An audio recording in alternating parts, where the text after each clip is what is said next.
Yate, Shay, Shannon, Pinto, Nishya, Kiani, Nishle, Kitlichini, Bashishchin, Nash Tachini, Dashache, Filipino, Dashanella. Yate, hello in my language, Navajo language. It is great to be here. I am honored to be here to share with you about state government diversity. So when we talk about diversity, we begin with the common categories about your gender, socioeconomic class, your sexual orientation, your race. But in government, we're even gonna have to break that down even more. So we take this cake, we cut it into those categories, but we also have the issues. All the way from women's health, children's health, trauma, early intervention, pre-K education, and just education from K to 12, having the infrastructure, behavioral health, substance abuse, retirement, elderly care, senior citizen centers. We take all of that and we cut it again. And that's what one person asked me, when you have time, when you're off, let me know. And I thought about it and I was like, you know what, I'm never off. I'm not off. If something happens in your community, doesn't matter what time of the day, somebody's gonna let you know. Something is going on. And they want you to know. So you're never off. But when we talk about state government, and we talk about diversity, it takes a different turn, because foundation of diversity. When someone would ask you, what's your race? The real answer for everyone should be human race. My foundation and how I got here to where I am and being here at this moment, at this time in my life, was my foundation. My grandparents, Shamasana, Shache, Shanella. But there was one in particular, because he was one of the longest serving senators in the state of New Mexico, up until he was 94. He was a code talker. All my life, that's what he was, a senator. And until last May, I really had to decide whether I was going to take on that role. And by July, the governor of New Mexico appointed me to fill his seat. So I haven't even reached my first year anniversary, and here I am.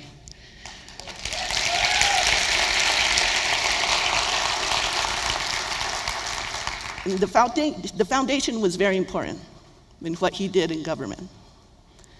And there's a story that me and my sister share with my grandfather, because he used to babysit us. And we were at their house, grandparents' house, and we had a plastic ball and we were throwing it back and forth to each other. My grandfather was taking a nap on the couch, and there's a wall heater, gas-powered wall heater. When it's on, it's very hot. So we were passing the ball to each other, and the ball rolled over there. It popped. My grandpa jumped up, and he told us, he goes, "Get down." And me and my sister, it was funny at first. We were looking at each other, like, oh no. We woke him up, but he jumped up and he was like, "Get down." And he started crawling to the window. He was peeking out the window. And we were still standing there in shock, like, what is he doing? Later, this culminated into many things, because we were puzzled by how much our safety was important to him. But at this time, they had drive-up liquor windows in Gallup. and there was legislation put forward to stop it. But there was so much money tied into it that he was getting death threats. And that was the reality. That was real, the way he was feeling about our safety. And it didn't really rise into me until a couple of years later about that moment and the things that role he was in. But he continued to do it.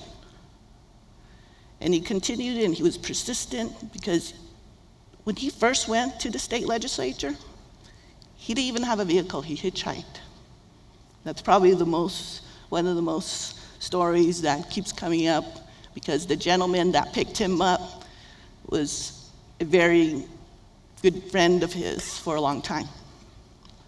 And there was a ramp in Albuquerque. He got to Albuquerque, and he was going up into Santa Fe. And on the ramp, the gentleman stopped by in a long black car, asked him where he was going, told him going to Santa Fe. And to start the conversation, so I'll give you a ride. And he found out he was a state senator. And they were both state senators. And it was a long relationship that lasted a very long time. Very daring people. But while he was in the state legislature, to make those changes, it wasn't really about him identifying himself as Navajo. Because a debate would come up, and they would say, well, Native Americans don't pay taxes. Why should we do this for you if you guys don't pay taxes? And he would counter debate because he had the floor. He would say, we pay taxes. We rent hotel rooms, we pay lodger's tax. They buy gasoline, they pay gas tax. They buy groceries. We pay taxes. But he was persistent. For over 40 years, he was doing that. Persistent and debating, and at times hitchhiking. And that persistence created the legacy. A legacy, an integrity, and a respect within the Senate. But it was that common ground, not the diversity to me, it was the common ground that he was able to tell, yes, we're still the people, all the people, for the state of New Mexico, for all the residents in his district. And his district used to be very large. It culminated almost 2 counties, McKinley and San Juan, and almost all the way into Albuquerque, it would seem, and all the way down into Zuni. And as the population grew, the district shrunk, but the issues. My first session into the legislature this year, went back and looked at his history of some of the bills he introduced. School bus routes, alcohol abuse. And this is back in 1970s. And I'm still, at this session, trying to address those same issues. But I don't think they were not addressed, but the scale just got bigger and bigger. Population got bigger. There was more people living out in the rural areas, and infrastructure changed. Costs changed. Costs went up. It became more and more. But the foundation he set there's no way the support that I received and the help that came and is still there. And it's been getting to this point, it seems so fast. Was I ready for it? Yes and no. Would you be ready for it if it came? The opportunity. The opportunity to address all those issues because you have that one vote, that one thing that you have your input on to make that impact, not just on one life, but multiple lives, times 10, times another 10. And there were times I would sit there, and I would see my grandfather sit there, and he was very quiet. And, it seemed like, oh, he's resting. I find myself in that state sometimes, sitting there, but I'm not resting. My mind is going, and it goes in every direction.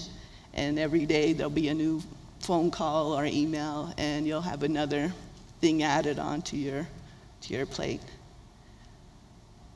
So diversity, yes, but it has to be something that you find in common too. It's finding that common ground so that you figure out that you're all together in this, not so separate. But you still have to address all those little pieces that it's cut into. And when I talk about my grandparents and the culture we have, drew it back, and there are things and decisions we make not to categorize people. Because as a teacher too, my students are all my students. They're all welcome through that door. They're all supposed to be safe in my classroom. But they would be categorized. And I told them there's two categories. And I really want you to, hang on to this. It's good and bad. Decisions you make, you have that good intent, but you might not know the outcome, but your intention was good. You're not out there to hurt people. You weren't, whatever you decided, whatever your choice was, whatever the dilemma was, when it came down to it, it was something you intended to be good. The outcome might not be, but you must hang on to that beautiful way.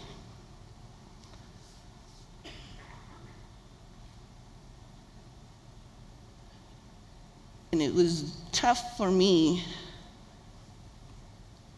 to really try to turn some of my students' mindset that someone was, when someone was hurting them, but maybe not knowingly. But I didn't tell my students who my grandfather was. I wasn't very open about who I was, as far as being a granddaughter of a senator for a long time. And when all of this started to come forth, and I would see some of them again, they were like, I didn't know. You didn't tell us. But I hope they understood that the opportunity to be where I am, it was arduous, and I respect that. It was very, very difficult. But before there are some things I've learned that I think were foundations for my grandparents and culture. Because we have this Hojon way, the beauty way. And anytime there's something, trauma, things aren't going the way you want, or you feel like the balance is not there, you fall back onto this Hojon way, the beautiful way.